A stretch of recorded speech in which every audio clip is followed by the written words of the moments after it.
Hey there, and thank you for joining me for today's live reading of The Space Between by Skye Turner, and this is presented by Itsy Bitsy Book Bits. Chapter 1, Blakelyn. The hill country sky is split in half. One side is drenched in sunset, the other already dipping into night, like even the damn atmosphere can't make up its mind. Kind of like me.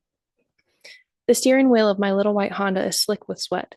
I've had a death grip on it for the last 10 minutes, even though the car's parked. The keys are still in the ignition. The engine is idling, like it's waiting for me to finally get the hell out and face my new life. But my fingers won't move. I'm here. I'm actually here. Juniper Falls. The town name is printed on the side of the building I just passed driving in, rusted metal letters nailed to the planked wood of the old post office, like some long forgotten Western set. The air smells like cedar, river, and dust, like things that don't rush, like people who know how to stay put. I'm not one of them. Not yet. I've never stayed in one place long enough for anyone to really know me. Not since I met Tyler. Not since I let someone break me down and wear me like a second skin. But I'm done with that. I'm done with him. No more bruises in places people can't see, but I certainly feel.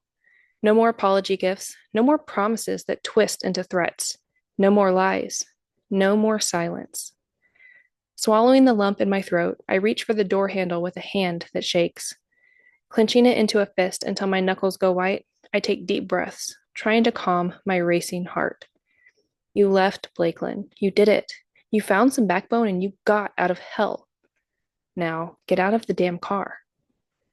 I shove the door open and step out into the thick June Texas air. The cicadas scream like they're cheering for me, or warning me. I can't tell the difference yet. The gravel crunches beneath my white sneakers as I make the way around to the back of the car. Popping the trunk, I stare at the contents like they belong to someone else. 8 boxes, a duffel bag, a tote bag, and a folded quilt that used to lay across the foot of my grandma's bed. That's all I brought. That's all I have. It's all I could grab without him noticing, but it's all I need. The cabin behind me is small, compact, and worn, but not in a sad way. It's got a charm that feels old and untouched, like someone built it with their bare hands and meant for it to last. The front door paint is chipped. I know the porch will creak as I walk over it, and a rusty wind chime sings from the eave in soft metallic tones. It's nothing like the modern, sterile apartment I shared with Tyler, and that's exactly the point. Hoisting a box, I head for the porch steps. They sag under my weight, the wood slabs groaning as I cross over them. The screen door squeals as I push it open. Inside, it smells like cedar and lemon and just a hint of river dampness. The landlord said it came clean and furnished. He wasn't lying. There's a worn, but still life left in it, leather couch, a small wooden table with 2 mismatched chairs, and a full bed tucked into the far corner beneath a wide window. The kitchen is barely more than a small counter, a sink, an old fridge, and an ancient gas stove. But it's perfect. Setting the box on the table, I let out a shaky breath I didn't even know I was holding and look around. Then I laugh. It bubbles up out of my chest so fast it shocks me. Slapping my hand over my mouth, I double over from the mirth as full-bellied laughter fills the quaint cabin. I'm not crying. I'm not. This isn't a breakdown. It's just release. It's the sound of a girl who finally ran and lived. It's freedom. By the time the sun is gone from the sky and the porch light flickers, I've moved all 8 boxes inside and remade the bed with my own nice sheets and my grandma's quilt. A few dishes I grabbed from a thrift store, along with 2 pans and 1 pot, are in the cabinets. I've lit the lemon sugar candle one of my students gave me at the end of last year, and the smell is permeating the small cabin. The space already feels like home in a way nothing ever has. I don't need much. Just quiet, just space, just time. Snagging in a cold bottle of water from the mini fridge, I open the front door and step outside to the porch. The river is right there, a mere 30 or so feet away, though the cabin is raised up on a hill.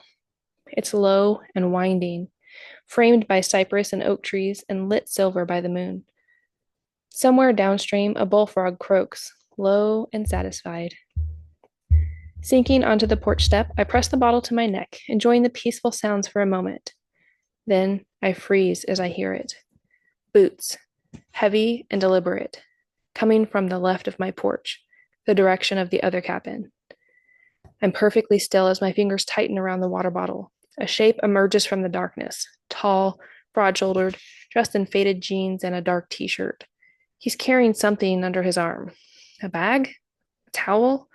I'm not sure in the muted light. He doesn't stop, doesn't slow. He just heads straight toward the river like I'm not even here. I watch him in silence. I can't look away. I'm not sure if it's fear or curiosity. There's something about the way he moves, purposeful, almost angry, like every step is a conscious decision. He gets to the edge of the dock, drops what he's carrying, and pulls his shirt over his head in one fluid motion. I stop breathing. He's illuminated under the fullness of the moon. His back and arms are a canvas of scars, pale, raised lines that cross his skin like lightning bolts.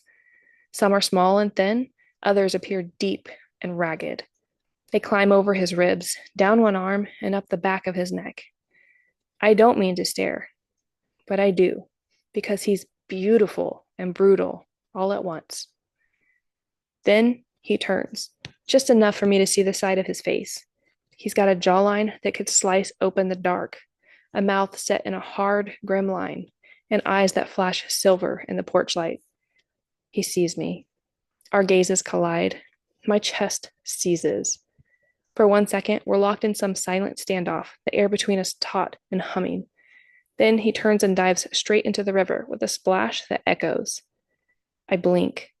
He doesn't come back up right away. My heart lurches. But then, there, he surfaces just in front of the dock, slicking his hair back with one hand while holding onto the dock with the other. Ignoring me, he tilts his face to the stars. He lies back, still holding onto the dock. He floats, still, silent. And I think to myself, this isn't a swim. It's a purge. He's not just cooling off. I watch him, barely breathing for fear of disturbing him for who knows how long. The river current pulls at him and he just grips the deck with a tight fist. Finally, he hauls himself out of the river. Water drips from his jeans and down his fit, scarred body. He never looks at me, but I know he knows I'm here. His jawline and fisted hands give him away. Finally, he grabs the towel and roughly runs it over his face and chest before stalking past me again toward his cabin like I don't exist. I feel it like a punch to the chest. Who is he? And what broke him that badly? I don't sleep. I try. God, I try. But his image is carved behind my eyes. He's so rugged, but also so beautiful.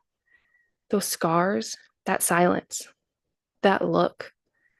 Like he was half daring me to flinch and half begging me not to. I toss and turn in the unfamiliar bed until sunrise. I don't even know his name, but I already know one thing for sure. He's not just my neighbor. He's a warning, and I'm not sure I can stay away. Green. The river doesn't forgive.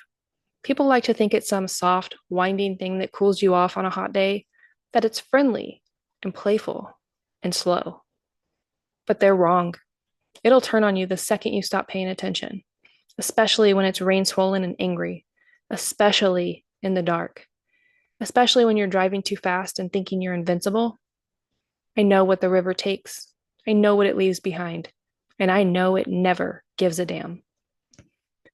Dragging my towel over my head, I scrub the river water from my face. My skin burns from the coldness of the water and from the way she looked at me. The new girl. No, the woman in cabin 2. She sat on her porch, unabashedly watching me like she was made of questions. Her eyes were too wide, too knowing, too familiar. I didn't miss the fear on her face at my appearance or the way she gripped that water bottle like a lifeline. She's seen enough hurt to recognize it in someone else. She didn't look away from me on purpose. No one looks at me like that anymore, not without pity or gossip in their eyes and their mouths. But she did. She wanted to know more. And I fucking felt it as deeply as if her small hands were on my skin. Shaking out of my towel, I sling it over my shoulder as I climb the steps to the loft of my cabin, my keys still in my hand because I forgot to drop them on the counter. The bathroom door creaks the way it always does, wood swollen from years of humidity and time. I kick it closed behind me and reach for the snap of my soaked jeans, pulling them down and letting them fall to the floor. I don't even care that they're soaking the wood. I bet her whole cabin smells like river and cedar and faint traces of her perfume already. No, that part's in my head, because there's no way I would know if she even wears perfume. Except, I swear I did smell her when I stalked past, enraged that she was disturbing my solitude. That cabin has been empty for almost a year now. I like it empty. But I swear I smelled something warm and sweet when I stalked past, like late summer honey, fresh lemon, and sunlight on pretty female skin. Scrubbing a hand through my wet hair and down my chin, feeling the raised scar along my jaw through the stubble, I roughly exhale. Get it together, Green. You're not 17 and horny. You're 33 and ruined. Who gives a shit if cabin 2 is pretty? She's none of your business. Showering quickly, I hastily dry off and grab a pair of sweatpants from the basket near the door. Everything else is folded, ordered, simple. That's how I keep it. Routine is what keeps me from going under. I flick on the box fan under the window and lay down without bothering to pull the covers over me. I'm hot as hell from the shower and annoyed that I noticed my new neighbor. The river still rushes in my ears, but the silence underneath it is the thing that haunts. That night, their last breaths, everything that followed, it plays on a loop in my head. I close my eyes and try to pretend I'm not still underwater, still drowning, still stuck 6 years back on the riverbank under the broken guardrail. The metal twisted and the rain so loud I couldn't hear my wife's cry, my daughter's scream. But it's there. They're always there. Phantoms that live in my soul, unrelenting. My failure playing over and over and over within my head until I wake up gasping, until I dive in again. Morning hits hard, like it always does. I'm up before dawn, boots on, shirt off, coffee black. I keep a tight schedule. I don't like surprises. Except today, there's one standing in my driveway. She's got on a gray tank top and cut-off shorts. Cheap sunglasses are pushed on top of her head. Her long, dark hair is pulled into a loose braid and is falling over her shoulder. She's holding a muffin in one hand and a water bottle in the other. Both are shaking. She's trespassing on sacred ground. Stepping out onto the porch, I cross my arms. Can I help you? My voice is brusque. She jumps, almost dropping the muffin. Hi, I wasn't trying to be weird. I just thought I brought you something to say thanks. Thanks for what? My brow rises. She shrugs, cheeks turning pink. For not calling the cops on me when I showed up last night? She fidgets, still holding the muffin and the water. I'm assuming you live there now. I deadpan. Not much to call in. She laughs nervously, then holds the muffin out like a peace offering. Still, thanks. I wasn't spying. Last night, I just stare at her. It's banana nut from a mix. I know not everyone likes bananas or nuts, but it's good. I swear I didn't poison it. She looks at me expectantly. I don't take the muffin as I continue to look at her. She shifts her weight from foot to foot. Her smile falters just a little, and a pang hits me in the gut. Okay, well, I tried. Have a good day. Sorry to bother you. She turns to leave. Wait. It comes out before I even realize I was going to say anything. She stops, glancing over her shoulder at me. Her brow arches. Sighing, I step down the porch and take the muffin from her. It's warm, wrapped in a paper napkin with a tiny smiley face drawn on it. Who the hell still does that? Thank you for the muffin. I'm Green, I say after a beat, because the silence is uncomfortable. Blakelyn Vaughn, she smiles. It's nice to meet you, Green. I'll be going back to my cabin now. I nod once and retreat back to my porch, the muffin in my hand like some kind of cursed relic.